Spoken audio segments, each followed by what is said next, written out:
Weeks Markets at 8:30 in the morning, all on WHOW AM, FM, and streamed online.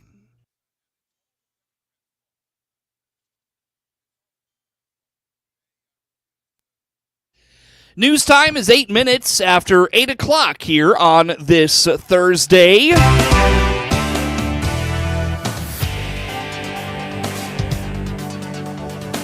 Top of the morning from the newsroom of Regional Radio and DeWittDailyNews.com. I'm Seth Lawrence with this expanded 8 o'clock newscast streaming to Facebook and YouTube, brought to you by Peterson Insurance, your Pekin Insurance agent in Clinton. The city of Clinton is under a boil order until further notice. City officials tell Regional Radio with water issues came up in the afternoon Wednesday, and after tests showed problematic issues, the boil order was sent out under an abundance of caution. More tests will be done Thursday, Friday, and then again on Saturday. Officials say they will continue to monitor the water status and lift the boil order when they get the all clear. Keep it to Regional Radio for more information as it becomes available. Clinton schools have canceled school today due to the community-wide boil order. The notice was sent out to parents via a phone call around 7 p.m. Wednesday. The district says it is attempting to acquire bottled water in hopes of resuming class on Friday.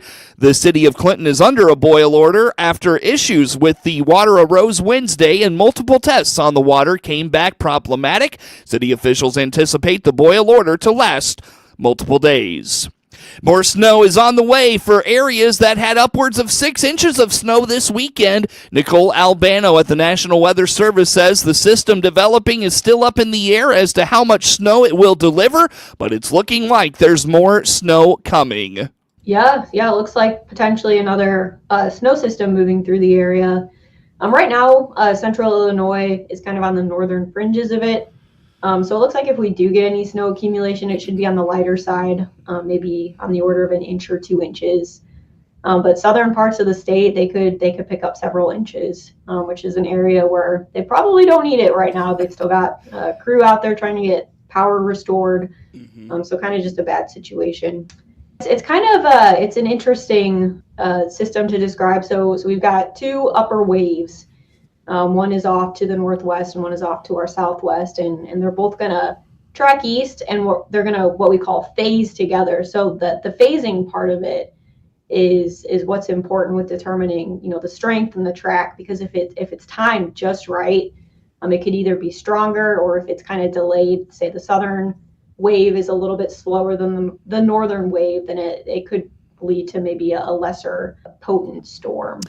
The short-term cold should ease as we get into the weekend. Albano notes January overall is showing a trend towards cooler than normal. Cooler this week, and then it looks like by this weekend we do begin to moderate a little bit. It looks like highs maybe in the upper 20s by this weekend, so a little bit of a warm-up. But the rest of the month of January does look like it's trending cooler than normal. It looks like our 6 to 10 day and also the 8 to 14 day outlook, which stretches us through the middle to end of the month, is favoring cooler than normal temperatures. So even some of the guidance through the end of the month and even the beginning of February is also favoring below normal as well. Albano says as the storm gets closer, the confidence in its path and impacts will only increase. Perhaps the coldest stretch of the winter is upon us, and local authorities say now is not the time to let your guard down after the biggest winter storm to roll through central Illinois just left the most snow in the area in a couple of years. On the WHOW Morning Show Wednesday, Clinton Police Chief Ben Lowers told Regional Radio he applauds the public for their caution taken during the someday winter weather events.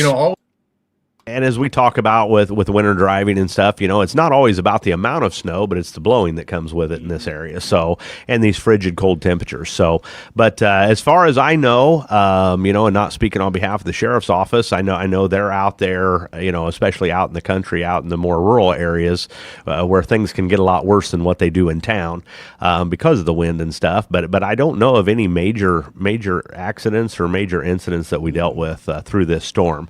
I will will tell you over the course of my career, 25 years. But in this scenario, our forecasters and our weather people were very upfront about what to expect, and this time they were right. They were pretty accurate as far as the amount of snowfall we got and the wind, and I think people took heed to those preparations, and that certainly is a factor then for us and all of emergency services. The road crews out there do a fantastic job working around the clock to get things cleared off, and by Monday afternoon, by Tuesday, I mean we're driving down dry highways, by Monday. Kudos to all of them and their hard work for getting us through it. With a bitterly cold stretch here for a few more days at least, and more to come as the winter kicks into full swing, Chief Lowers reminds to be compassionate and check on those neighbors and friends who may not be as fortunate as you. Not everyone is so fortunate, so I know that there are lots of programs out there through the schools and different things through WHOW, Coats for Kids, Coats for Adults, for crying out loud. We've got some different secondhand jobs. Anyways, I don't want to get off on that tangent, but no, making sure that we're properly dressed for the conditions, and also trying to avoid prolonged exposure. But with that, we put on our Facebook page all the time during these times of year and when we have winter storms is to check on those elderly family and neighbors, that maybe don't get out as much, especially in the event that we'd have a power outage or something of that nature. So making sure that we check on those family members who maybe don't get out as much. Chief Lowers is very passionate about the care and well-being of the animals of the community and hopes pet owners who may not allow those dogs or cats indoors to make sure they have appropriate shelter. And also to get on a real soapbox, and I could leave this to the animal control folks, but I'm going to echo what they're going to tell you as well, and that's those pets.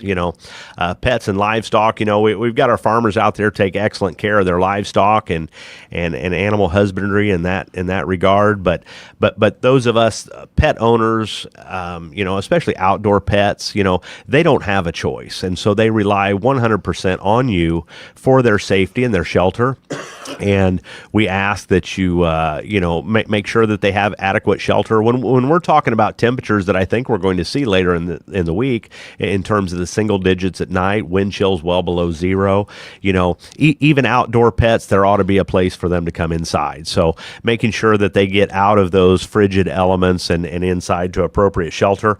Obviously, accessible food and water. Water's hard to keep open out in these temperatures, so making sure that they have adequate shelter. And obviously, if you see a situation that you feel is a neglectful situation for an animal or a pet, please don't hesitate to call into our non-emergency number and report that, and either your local law enforcement or animal control will follow up on that to ensure that pet is appropriately taken care of. With more snow sure to come at some point this winter, Chief Lowers has reminders about those safe travel plans and gives credit to local residents for being careful and safe during the first winter storm of the season. The DeWitt County Development Council, or DCDC,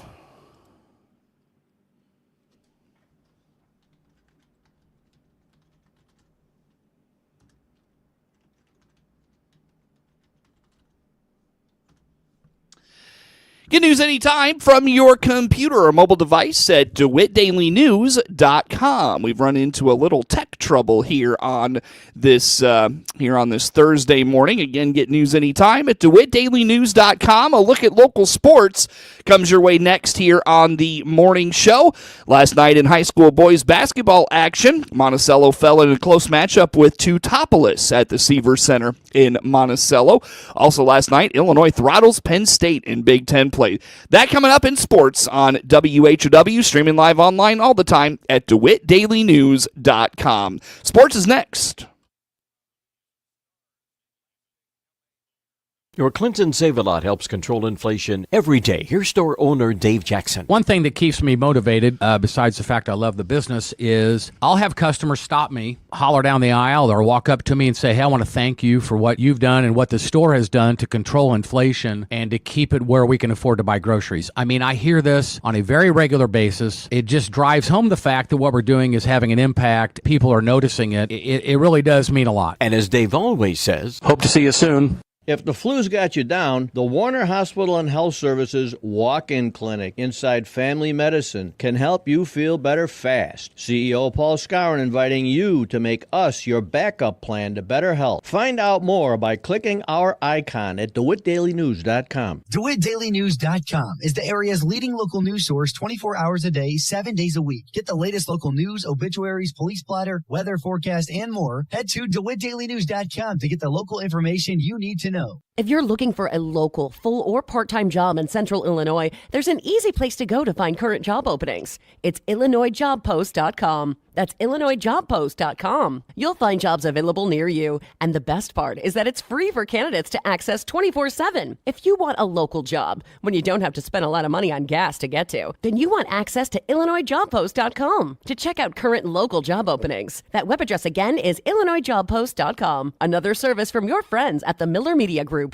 WHOW is Central Illinois' ag station, and that includes providing farmers information on how the commodity markets close each day and week. I'm Todd Gleason from Illinois Public Media, University of Illinois Extension, inviting you to hear the daily closing market report weekday afternoons at 5:06, and on Saturdays tune in for Commodity Week with a review of the week's markets at 8:30 in the morning, all on WHOW AM, FM, and streamed online. 496. With SRN Sports, I'm Andrew Stewart. In the NBA yesterday, Indiana whipped Chicago 129-113. Philadelphia gets by Washington 109-103. Cleveland passes Oklahoma City 129-122.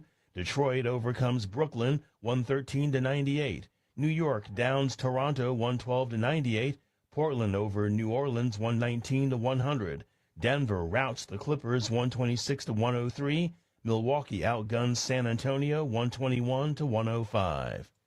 In top 25 college hoops yesterday, Alabama beats South Carolina 88-68. Villanova upsets number 9 UConn 68-66. Texas A&M slips by Oklahoma 80-78. Kansas conquers Arizona State 74-55. This is SRN Sports. On the ice yesterday, Chicago skates by Colorado 3-1, Washington tops Vancouver 2-1 in overtime, and Florida nails Utah 4-1. One game postponed. In the NFL, quarterback Lamar Jackson and the Baltimore Ravens return to the postseason with a lot of the same strengths they had a year ago. As the number 3 seed in the conference, the Ravens face the Pittsburgh Steelers this Saturday night. In college football, Texas and Ohio State have both arrived for the semifinal Cotton Bowl game before the snow expected to hit the North Texas area. The Cotton Bowl takes place this Friday night at AT&T Stadium, home of the Dallas Cowboys. And in tennis, defending champion Yannick Sinner and 10-time Australian Open winner Novak Djokovic have landed on opposite sides of the draw for the season's first major. With sports, I'm Andrew Stewart.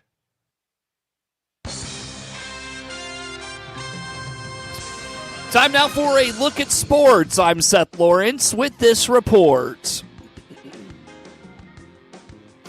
In a game heard on WEZC and online at DeWittDailyNews.com, Mick Niebrugge had a double-double, and Teutopolis bounced Monticello 41-37 in non-conference high school boys basketball action from the Seavers Center in Monticello Wednesday.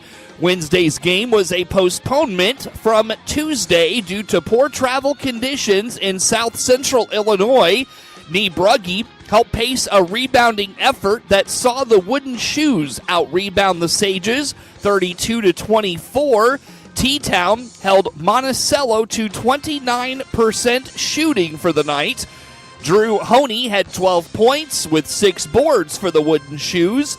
Carter Foran helped fuel a Monticello comeback late. The senior had 9 of his team-best 13 points in the second half as Monticello rallied from an 11-point deficit in the third quarter, but could only get within 1 of T-Town late. His efforts earned him the Serve Pro of Piatt-DeWitt County's Player of the Game. Monticello started very flat after a big win over Warrensburg Latham Friday night.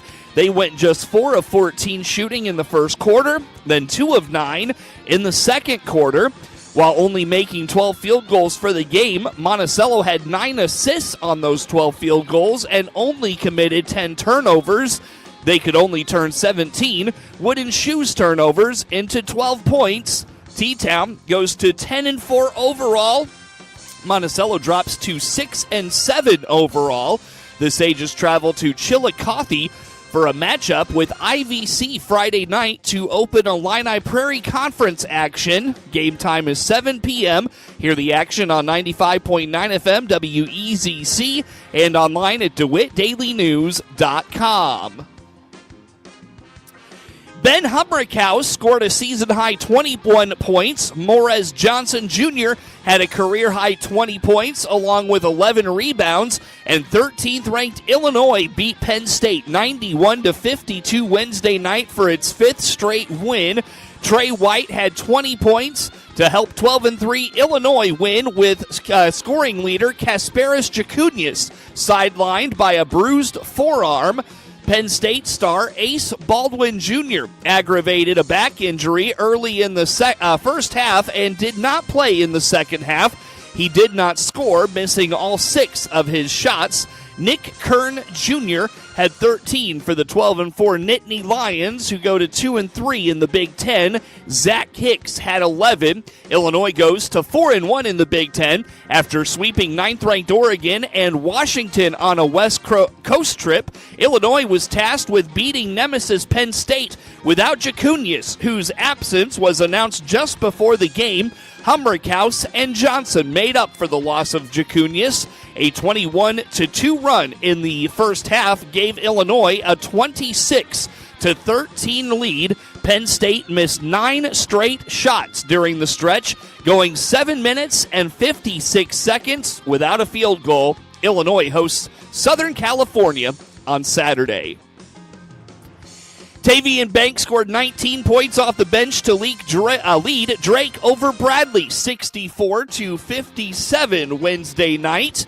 Banks had 7 rebounds for the Bulldogs, who go to 13-2 overall and 3-2 in the Missouri Valley Conference.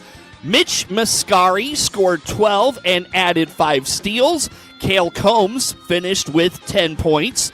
The 13-3 Braves were led by Zeke Montgomery, who had 17 points and 6 rebounds. Darius Hanna had 14 points and 2 blocks for Bradley, who is 4-1 in the Valley. The loss ends a 5-game win streak for the Braves. Drake entered halftime tied with Bradley at 31 all.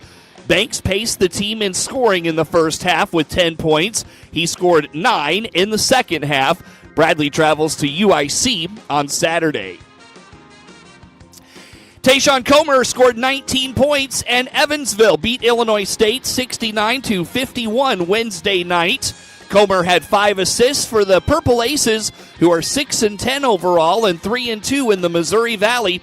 Tanner Cuff scored 14 points and had 5 rebounds. Cameron Hafner scored 14 points. The Redbirds go to 10-6 overall and 2-3 in the Valley. They were led by Malachi Poindexter, who scored 14 points. Evansville led 34-30 at the break. Hafner racked up 9 first-half points. The Aces pulled away with a 10-0 run in the second half. Comer led the way with a team-high 13 in the second frame. Illinois State hosts Northern Iowa on Saturday. Pascal Siakam had 26 points. Thomas Bryant scored a season-high 22, and 2-time All-Star Tyrese Halliburton scored 16 points and dished out 13 assists in a Pacers 129-113 victory over the Chicago Bulls on Wednesday night. Siakam went 11 of 17 from the floor, helping Indiana win its 4th straight, all by 10 or more. Bryant had 8 rebounds as the Pacers continued its climb up the Eastern Conference standings with their 10th win in 13 games. Zach LaVine led the Bulls with 31 points. Kobe White had 19 and 5 assists as Chicago lost for the first time in 3 games and just the second time in 6. The Bulls begin a 5-game homestand Friday, hosting Washington. Connor Bedard had a goal and an assist as the Chicago Blackhawks beat the Colorado Avalanche 3-1 Wednesday night.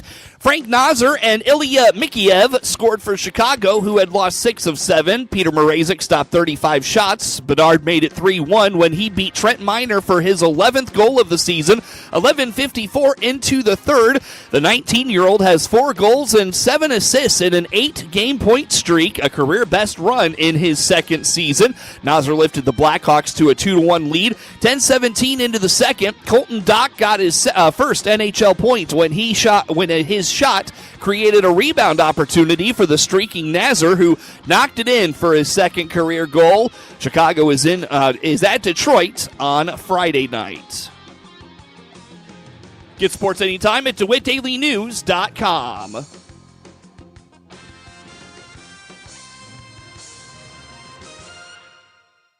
Chip Flory here, the host of AgriTalk, the nation's longest-running agriculture talk show. I'm here to remind our listeners on Central Illinois' agriculture station, WHOW, that you can hear our show weekday mornings from 10 to 11 on WHOW